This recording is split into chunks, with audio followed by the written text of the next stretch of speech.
পাশের বাসায় যুবতী অন্ধ মেয়েটাকে দেখে কেমন জানি মনের ভিতরে একটু লোভ জেগে গেল। যেমন করেই হোক না কেন এক রাতের জন্য ওকে আমার চাই। এত সুন্দর মেয়ে আমি কখনোই দেখি নাই। মাত্র 3 দিন হয়েছে ওরা এখানে আসছে। কালকে মেয়েটাকে ছাদে দেখে আমি যেন পাগল হয়ে গেছি ওর জন্য। আবুর কাছে জিজ্ঞেস করতেই বলল মেয়েটা নাকি অন্ধ।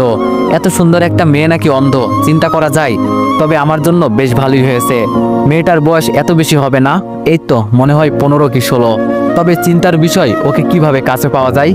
আমার জন্য তো বেশ সুবিধাই হয়েছে। মেয়েটা অন্ধ, কিছুই দেখতে পারে না, আমাকে চিনতেও পারবে না। ভাবছি আজকে রাতে কাজটা সেরে ফেলবো, যা হবার তো হবেই। ইস, মেয়েটাকে দেখলেই যেন মাথায় আগুন চলে যায়। আমারও গার্লফ্রেন্ড আছে, কিন্তু এই অবস্থা আমার কখনো হয় নাই ওকে দেখে। বুঝলাম না এই মেয়ের ভিতরে কি আছে। আজকে রাতে যা করার করব। আমি জানি ও তো আমাকে চিনতে পারবে না। কাজটা আমার জন্য আরো সহজ হয়ে গেল। দেখতে দেখতে রাত হয়ে গেল। ওদের বাসার কাছে একটা আম গাছ আছে, ওইটা দিয়ে আস্তে আস্তে উপরে উঠে গেলাম। কিন্তু চিনবো কি করে মেয়েটার রুম? ওই তো একটা রুমে মিটমিট করে আলো জ্বলছে। লাফ দিয়ে জানালার কাছে চলে গেলাম। জানালা খুলতেই দেখি হাত কেটে রক্ত পড়ছে। তাতে আমার কিছু আসে যায় না। হাতের দিকে না তাকিয়ে ভিতরে চলে গেলাম। মেয়েটা টেবিলের কাছে বসে কি জানি লেখার চেষ্টা করছে। মাথাটা ঘুরে গেল। এটা কি কোনো মেয়ে নাকি স্বর্গের পরী? আজকে আমি ওকে খুব কাছে থেকে পাবো। ভাবতেও যেন অনেকটাই ভালো লাগছে। মানুষ বলে কোনো মেয়ের সাথে জোর করে শারীরিক সম্পর্ক করলে সেটা নাকি ধর্ষণ হয়। তবে আমার কোনো আসে যায় না। মেয়েটাকে আমার পছন্দ হয়েছে। এখন যদি বলি ওকে এক রাতের জন্য আমার সাথে থাকতে, তখন সে কি রাজি হবে? কখনোই না। তাই আমার পথ আমাকেই অবলম্বন করতে হবে। আমার যে খুব ইচ্ছা ওকে কাছে পাওয়ার, সেটা তো কখনোই পূরণ হতো না যদি ওর সাথে জোর করে শারীরিক সম্পর্ক না করি। দরজার কাছে গিয়ে দরজাটা ভালো করে বন্ধ করলাম।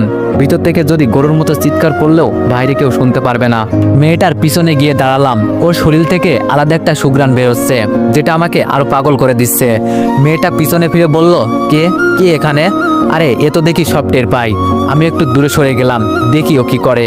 তবে মেয়েটা বসা থেকে উঠে দরজার কাছে চলে যাচ্ছে। খুব ভালো করেই বুঝতে পারছি ও কি করতে চাইছে।